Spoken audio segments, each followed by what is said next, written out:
ओम शांति। आज 18 जनवरी 2025 है।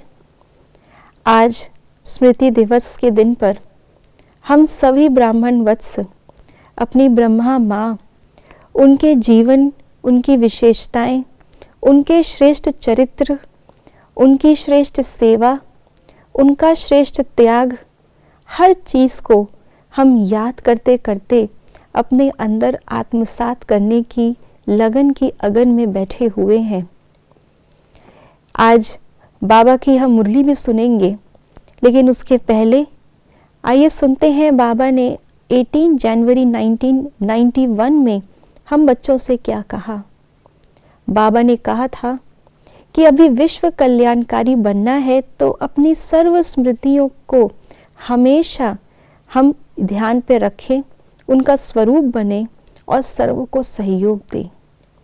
तो आइए सुनते हैं आज सारा दिन अव्यक्त स्थिति में रहने के लिए बाबा के अव्यक्त इशारे। हर समय हर आत्मा के प्रति मनसा स्वतः शुभ भावना और शुभ कामना के शुद्ध वाइब्रेशन वाली स्वयं को और दूसरों को अनुभव हो। मन से हर समय सर्व आत्माओं प्रति दुआएं निकलती रहें। मनसा सदा इसी सेवा में बिजी रहे। जैसे वाचा की सेवा में बिजी रहने के अनुभवी हो गए हो, अगर सेवा नहीं मिलती तो अपने को खाली अनुभव करते हो। ऐसे हर समय वाणी के साथ साथ मनसा सेवा स्वतः होती रहे। आज बाबा ने हमें, जैसे वाणी की सेवा में हम निपुण हो गए हैं, अनुभवी हो गए हैं, लालसा रहती है कि वाणी की सेवा करें, ऐसे ही अब मनसा सेवा में भी हमें उतना ही उत्कृष्ट होना है, उतनी ही लालसा हमें मनसा सेवा की भी लगी हो। क्योंकि इस समय ब्रह्मा बाबा क्या सेवा कर रहे हैं? क्या ब्रह्मा बाबा वाणी की सेवा करते हैं? हाँ, जब बाबा मिलन के लिए आते हैं तो बाप दादा वाणी के द्वारा भी हम बच्चों से मिलते हैं, लेकिन अब तो वो पार्ट भी बाबा ने समेट लिया है। इस समय तो बाप दादा एक ही सेवा कर रहे हैं, मनसा सेवा।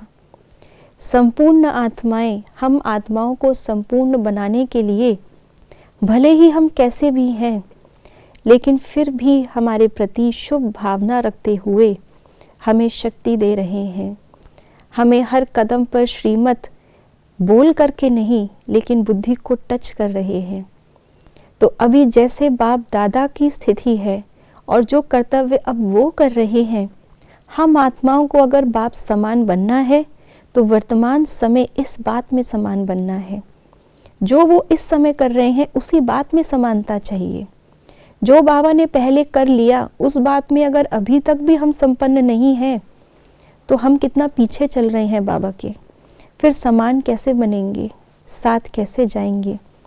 तो जैसे बाप दादा ने कभी भी किसी आत्मा को देखते हुए, उसकी कमज़ोरी को देखते हुए उसे कमज़ोर नहीं समझा, लेकिन उसको शक्ति देने का संकल्प इमर्ज किया, उसे दुआएं दी कि वो आगे बढ़ जाए।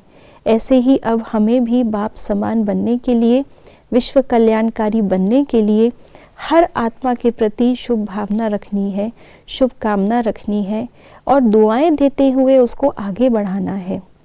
और ऐसा भी ना हो दिया तले अंधेरा, स्वयं के प्रति भी हमें वो रखना है भावना। तो बाबा ने कहा कि ऐसी आत्मा को स्वयं भी स्वयं से और दूसरों को भी उससे दुआएं ही मिलती रहेंगी, शुभ भावनाएं ही मिलती रहेंगी। जब ऐसी अव्यक्त स्मृति में हम रहेंगे तब हमारी अव्यक्त स्थिति बनेगी और उसके बाद बाप समान स्थिति बनेगी। ओम शांति।